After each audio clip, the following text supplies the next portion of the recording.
Folks, it's me, your Bookman, and what exactly is your Bookman doing here? This is Sid Meier's Civilization 6. It is on the Switch. I was playing this a long time ago when I first got the game back on my It's On Bookman channel.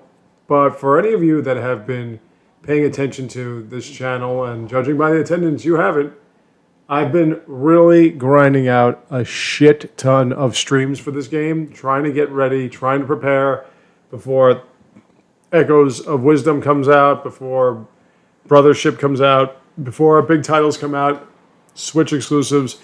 I've been meaning to really get into this with you guys. I've been playing this game a lot for the last however many years. I've had a year plus that I've had it here on the Switch. This is one of the best, I wouldn't say real-time strategy games, but turn-based strategy games I've ever played. And I really am pretty much obsessed with this game at this point. We are doing this because I kind of want to give you guys a little bit of an idea of how to play this game. There is a lot of intricacies, a lot of nuance to it. And anyone that has seen it on sale on the shop and everything like that, it is really something. And I just want to kind of get into it with you guys on the Switch exclusive because everybody that you see, the big names, the Ursa Ryans, the Potato McCluskeys, Van Bradleys, Boltiuses, whoever it is, they all play on PC. They all play modified up the ass. And as we know, PC players are fucking cheaters. They cheat all the time. And you'll notice the HUD is completely different from theirs. If you've seen their videos, you notice a lot of things have changed because this is the game as it's supposed to be played. This is on Deity, and I am using my beloved Elizabeth. And the reason why I'm using Elizabeth first is because it's my first series of videos with you guys playing this, and she's Elizabeth the First, the Virgin Protestant Queen. Now listen, we can't take it up against her that she was born in England. England was part of Rome at one point, you know, so you're all Roman anyway. She almost looks Italian. And Protestant, well, yeah, that was her choice, but whatever. What she has, and what I want to kind of give you an idea of what to do in this game if you ever pick up and play it, or if you have been and you don't really feel comfortable with it at this point, every single leader is of a specific country, and every single country has certain passives. The leaders themselves have their own passives. With Elizabeth I, hers has to do with trade route capacity. So she is really good when it comes to economy. She has a trade route capacity has increased by 2 after your first great admiral, and since we're talking about England, we're going to be building on shorelines. And trade routes in any city-state provide +3 gold for every special district in the origin city. And when we plunder, and we will be plundering probably, we get 100% from everything that we plundered with naval units, or countries with naval units, so that's good. Now with England itself, iron and coal mines accumulate 2 more resources per turn, so instead of a +2 mine, you get a +4 mine, so on and so forth. And we also get 100% production on military engineers. We'll be getting to that soon. And buildings provide additional yields when powered, receive +4 in that yield, +20 production towards industrial zone buildings. She is a productive powerhouse and a gold-making superstar. We also get Royal Naval Dockyards. Every civilization as well has specialty units and districts for the most part that are cheaper to build. And we're going to get into that once I settle. We already got a plus civic score on seeing 2 continents, because if you look at your little lens here, you'll see continent shift. 1 here, 1 there. So there you go. We're in America, Australia. Actually, we're in Antarctica. That's America. So if you notice, this is Deity, as I said, and it's a small map. It is continents. We're just going straight in. Now, I can't guarantee you victory, but I can guarantee that we are going to do well enough that we may or may not get to that point. This is a small map, which means we're going to have to hurry up because we got people right up on our asses. Now, the first thing that you want to do when settling your initial origin city is, or your capital, you want to find luxuries. We don't have any. As I was saying, she is a shoreline type, but if you settle on this freshwater lake or river, this is a river actually, you'll get +2 population growth. If you settle on the shorelines, you do not. If you settle in the middle of nowhere with no water, you get no benefits. in terms of population growth. And we're going to get into all this as we move along. I don't want to just sit here and talk for half an hour. I want to kind of show you what's going on. All right, so we're going to have a turn 3 settlement on the first settlement. We're going to try to produce as many settlers as we possibly can. We're going to settle. But right now we're going to set it right here. London we are in. And let's start picking out our... Well, sailing has to be number 1 or 2. We're going to go with 2. Because we need some animal husbandry. We want to see if we can find some horses. Just because we are a naval type city or civilization does not mean we need to just think specifically of boats. We can do a lot of land units and whatever. So now if you are new to this game, you're going to notice that this map is tile based. Every single tile is a turn or 2 per step.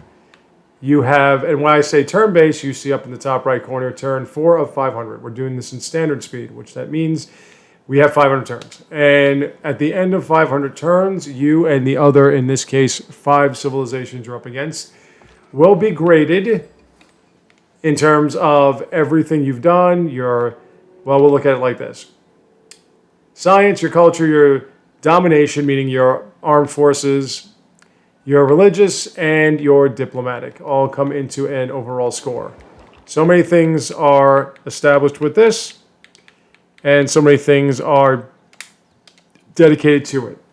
That's if you get to turn 500. You will never get to turn 500 on Deity. You will only get to turn 500 if you're playing settler level or prince or whatever. We got some barbarians up here. Now, Chinguetti is an interesting little civilization or a city-state. Somebody has already found them.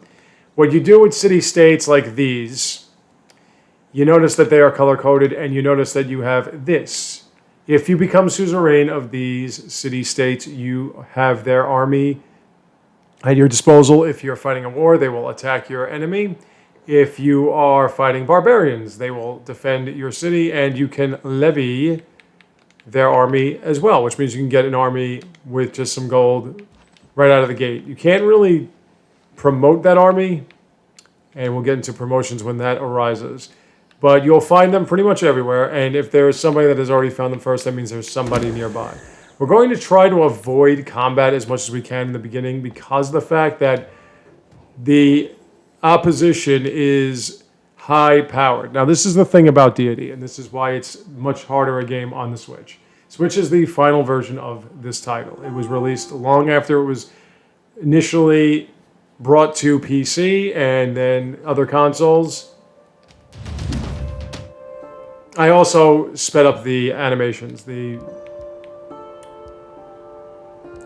combat animations. It sort of makes the game go a little faster. It's not a big deal. And by the way, you're noticing I'm going to go through every single turn. We're not going to skip through anything. You're going to see all of this in its wonderful, magnificent glory. That was a barbarian camp, by the way. Those were barbarians. When you destroy barbarians, you can unlock this. I am doing secret societies. I am doing barbarian clans. And I am doing industries. These are not initial in your play. You have to turn those on. That's part of the final version of the game, which is called Rising Storm. Now, with that, we can appoint either the Sanguine Pact, which is the secret society that gives you vampires. It's a very strong, conquest-friendly secret society, or domination. We are going to go with Magnus for reasons. Now, let's get into everything first. Okay, so this is our initial city, right? As you can see right now, we have 6 population growth ability capacity, and we have 1 population. What that 1 population means is, aside from your city center, which at this point is producing 2 food and 1 production per turn, we can have another civilian work another tile. And right here we have a 2 food, 2 production tile. You'll also notice that these things are not automatically showing on the tiles themselves because, as I said, I'm playing the Switch version, not the PC version with all the modifications that make it so much easier to read and play and blah, blah, blah, blah, blah.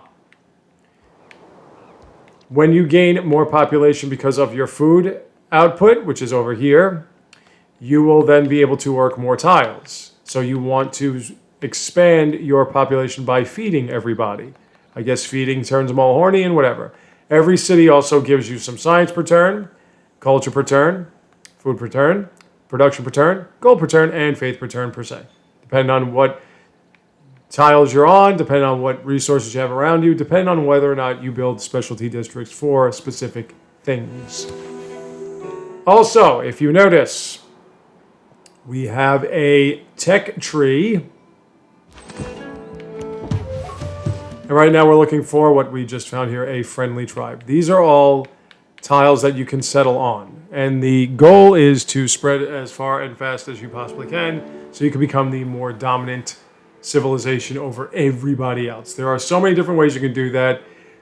As I mentioned, we are playing standard speed, we are playing Deity, and I get the Void Singers for finding the friendly tribes. What else did I get? Here's another warrior. The reason why I'm going with 2 warriors and I'm not going with a scout is because you have to ensure the opposition. You are not weak. Oh, Wilhelmina. Okay, so this is one of our other civilizations. Wilhelmina is all about trade. She is also typically passive, so we don't really have to worry about her. She is a very bodacious, busty woman, and yes, I would like to have sex with that. Okay, anyway, so yeah, visit our name. Whenever you say visit our center, they will find the closest city to you, most likely your capital, especially if that's the only city you have. With that, we gain a bonus to the tech tree. Now, tech tree. Tech tree is how you will evolve as a civilization with technology. This is where you get your units, your military units, how you upgrade your military units, how you unlock certain strategic bonuses or resources like horses for cavalry, iron for knights and such, steel, which, that's just, par for the course, niter, which is for muskets and what have you, then coal for certain things like ironclad ships, goes up to uranium and aluminum and oil. So you want to unlock all of these. The end game or end goal for anyone doing the tech tree specifically is this: rocketry and blasting up into space, getting a Mars colony, and that's pretty much the end of that. Once you get that Mars colony, everything, you're done.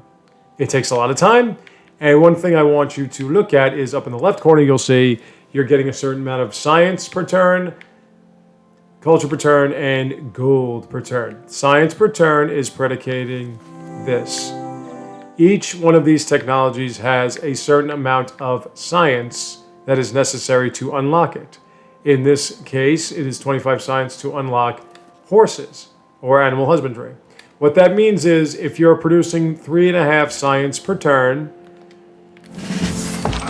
divide that into 25 and you'll see how many turns it'll take to get to the next technology, or to get to animal husbandry in this case. When you are looking at the civic tree, it's the same thing, just with culture, that little pinkish, purplish indicator on the top. So animal husbandry unlocks any horses nearby. Horses are usually unlocked in grasslands. This is your civic tree. If you're thinking about a cultural victory or anything related to, because not everything is culture in this, there are also units and great wonders like this, for instance, the Sea Dogs, which is our specific naval unit, is unlocked in this tree. You want to produce culture. In order to do that, you need stuff like monuments. Oh, and we just found a natural wonder, the Eye of Zara. There are natural wonders on all these maps. Each one of them give you specific bonuses if you settle nearby or you are building a city nearby. You set a city nearby. As you can see, Wilhelmina already has a city nearby, and we just met another city-state that I'm sure she's already taken advantage of. That is Nalanda. Nalanda is blue. What does that mean? Science. This gives you science bonuses if you have an envoy here. This gives you faith bonuses if you have an envoy there.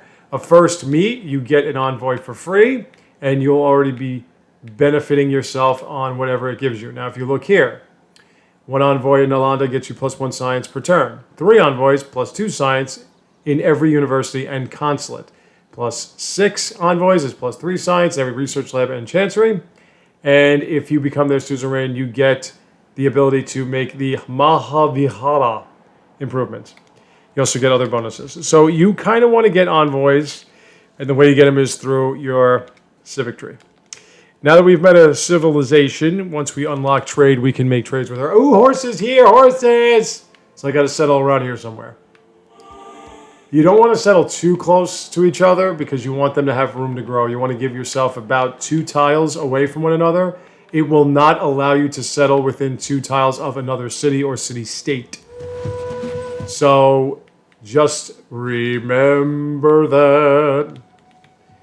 Now, this sounds like a lot, and it is. So if you have any questions, please leave them in the comments. I'll be more than happy to answer. He was more than happy. But I'm going to do about 30-minute videos per, and we're going to get into this. We're going to do our best to win some way other than diplomatic, which is the only way I've won on Deity. But just so that you know, Deity on the Switch is insane. I have seen so many different players play this game in so many different ways, and I am telling you, even Deity++ or Sid Meier difficulty, which is Deity +5, does not come close to this. Now, the thing that you want to understand about the computer is that at this stage of the game, the computer is cheating. When you get to Deity, they start with 3 settlers, not 1, and 5 warriors. They also produce science and districts and everything else far faster than you are. So you are always playing from behind. I think on natural course, with no improvements, no... Ooh, okay. So we're going to do God King because we want to unlock a Pantheon, even though we've already hit our score that we need. And we're going to put that in there for Barbarians. Now we're going to get into these cards and everything soon. So as I was saying, she has 5 warriors. She has 3 settlers. So she does not lose any population. She just settles all over the place. I am going to go with foreign trade because you want to trade with Wilhelmina. You want to keep her happy. We're going to try to keep everybody happy for now. This right here is a luxury that is called, those are dies. This gives you faith per turn. So you kind of want to make sure you keep that in mind when you settle. Other ones like Amber. This keeps your city happy. When your city is happy, when your civilians are happy, they will produce a lot faster. There is a barbarian galley, because of course there's a barbarian galley. Now they haven't seen me. Once you get the exclamation point, the Metal Gear Solid exclamation point, the wham, then that means they found you, and either they're going to come at you relentlessly, or they're going to just send their buddies to get you.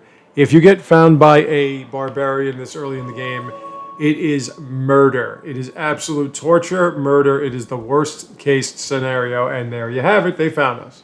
I don't know how they found me. Run for me! So now what's going to probably happen, it's one of 2 things.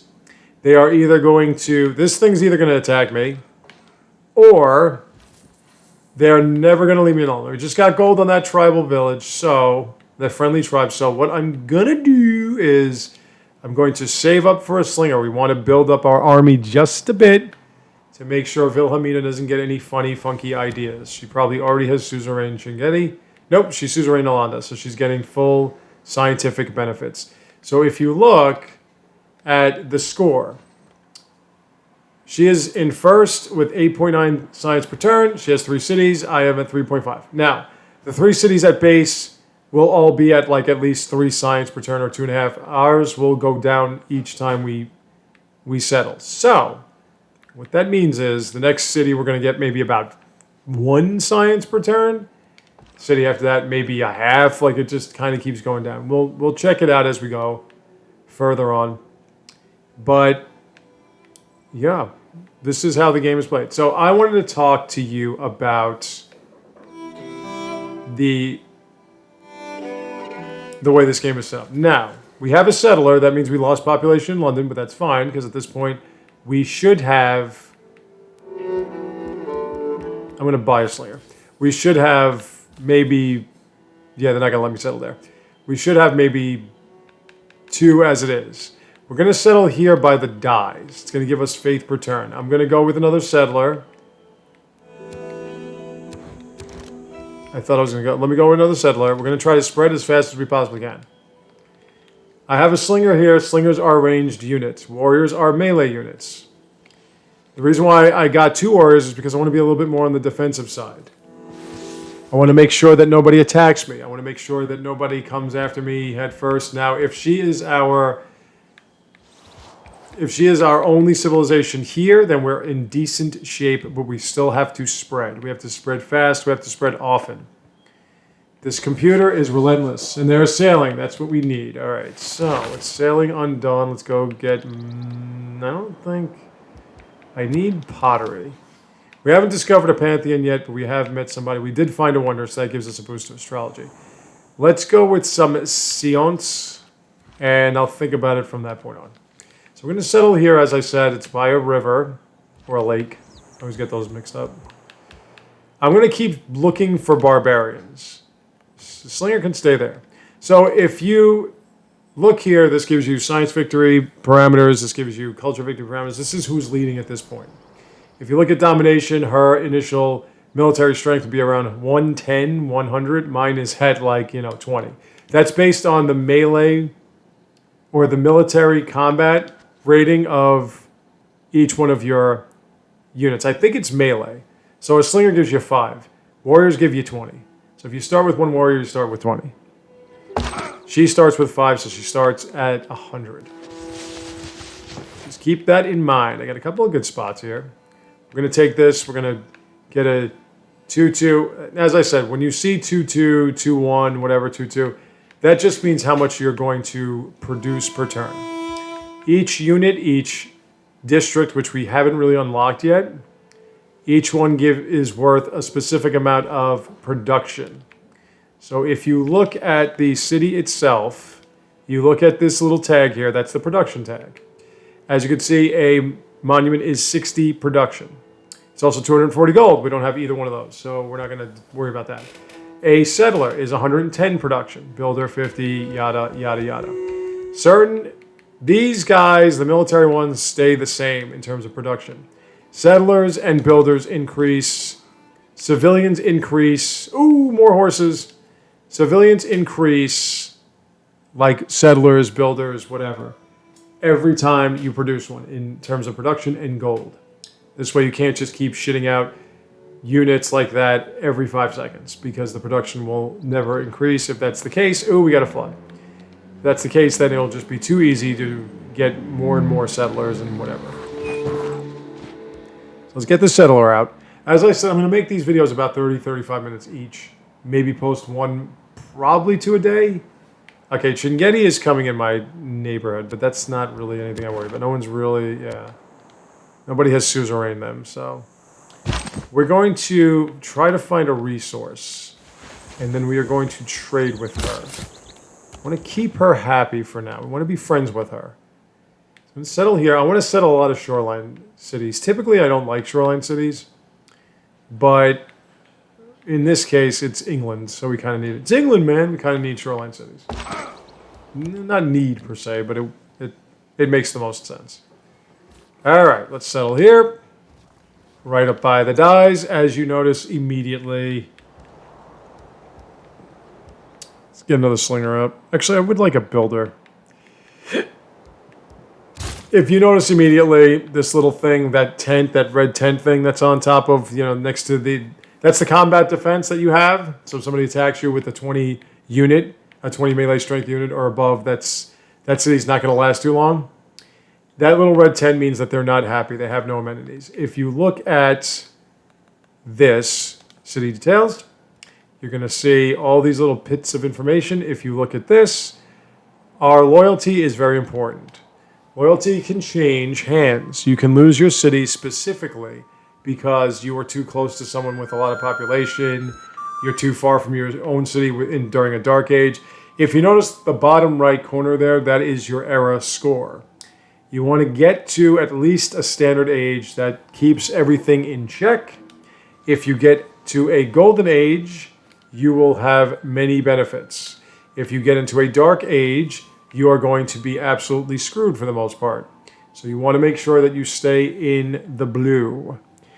That requires you to find natural resources or natural wonders to unlock certain units.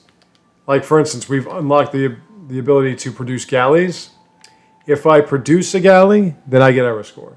If you produce your specialty district, you get error score. If you produce a certain district that gives you a... But oh no, that's Theodora.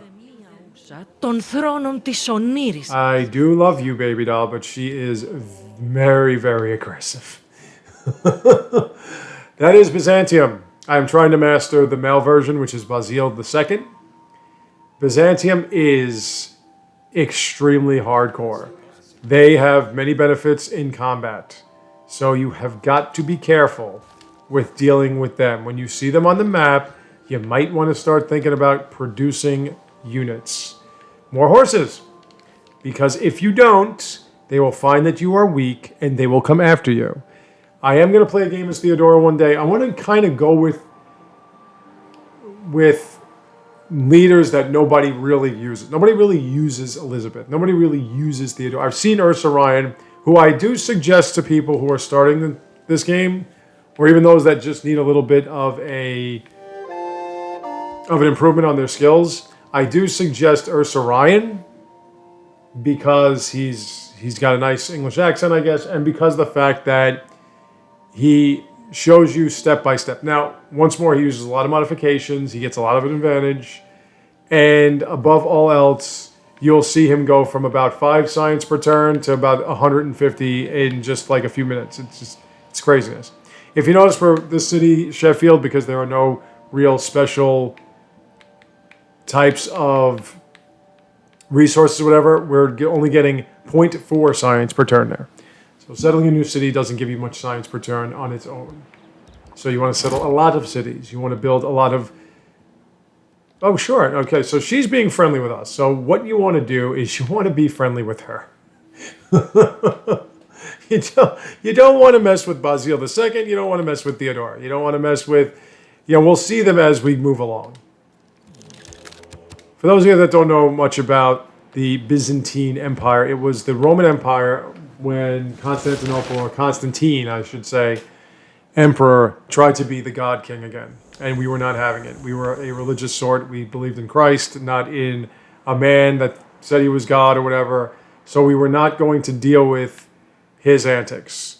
So he decided to move out to the Middle East, take all of his important documentation, and practice the Catholic religion for a while based on what he wanted it to be. Then they decided to secede from us as a church overall and make themselves into the Eastern Orthodox, which means they still speak Greek and they allow their priests to get married. They also don't believe in... They think that artifacts are molto importante and they don't believe in the immaculate concept of Mother Mary. There's a little bit of history for you. A little religious background as well. In case you're wondering, yes, I am Catholic. Devout too. Doesn't mean I don't curse. Fuck nabbit. If you notice here, we have coral reef. What that means is we can build a science campus, whatever, here for a really good amount of campus or science output. We are now going to pick our pantheon because we got to 25 plus faith. Once you get to 25 plus faith, you can pick a pantheon. It's a little bit of error score, and it gives you some benefits. We are going to go with one production on fishing boats because we are a very fishing-oriented group. You can pick so many others. I will go into them as I play along with you guys in later days. As of now, it is going to be that.